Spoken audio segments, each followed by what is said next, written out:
Dans cette vidéo, nous allons réaliser la connexion du web serveur Airzone Cloud. Avant toute chose, il est nécessaire de prendre en compte certains prérequis généraux. En particulier, nous recommandons de faire attention à ne pas positionner le bus du système proche de lignes de courant, fluorescents, moteurs, etc. car ceux-ci sont susceptibles de générer des interférences dans les communications.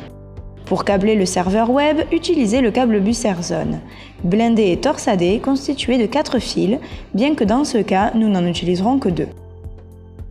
En fonction de l'installation, nous pouvons rencontrer différentes situations. Un unique système. Nous devons, en premier lieu, connecter le web serveur au port domotique situé sur la platine centrale du système. Dans le cas du web serveur Airzone Cloud monté sur Rails, il est également nécessaire de l'alimenter. S'il s'agit d'un web serveur Ethernet, il faudra connecter le câble réseau du web serveur au routeur de l'installation.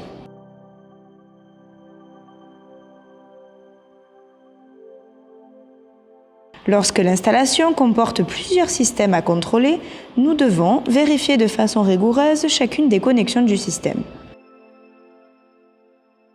Câbler toutes les platines centrales en bus au travers du bord domotique. Et vérifier que chaque système dispose d'une adresse distincte. Pour cela, accédez au menu de configuration avancée du système à partir de votre thermostat Blueface. Une fois ces vérifications réalisées, nous pouvons connecter le web serveur. Dans ce cas, déconnectez la borne du port domotique, auparavant connectée au bus et connectez-y le web serveur. Connectez le câble bus de fil à la borne du web serveur.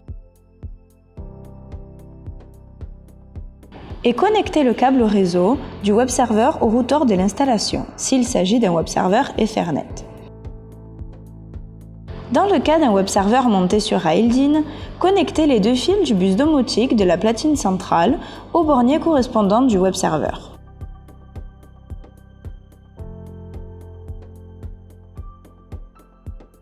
Connectez le câble réseau du web serveur au routeur de l'installation, s'il s'agit d'un web serveur Ethernet. Si l'installation comporte une CCP, nous devons vérifier de façon rigoureuse chacune des connexions du système. Câbler toutes les platines centrales en bus au travers du port domotique ainsi que la CCP au moyen du port Domo-int. Et vérifier que chaque système dispose d'une adresse distincte. Pour cela, accédez au menu de configuration avancée du système à partir de votre thermostat Blueface. Une fois ces vérifications réalisées, nous pouvons connecter le web serveur au port extérieur 1 de la CCP. Dans le premier cas du web serveur monté sur Rails, celui-ci doit être connecté au port extérieur 2. Une fois le processus de connexion réalisé, alimentez le système. Vérifiez le fonctionnement des différentes LED pour s'assurer que la connexion est correcte.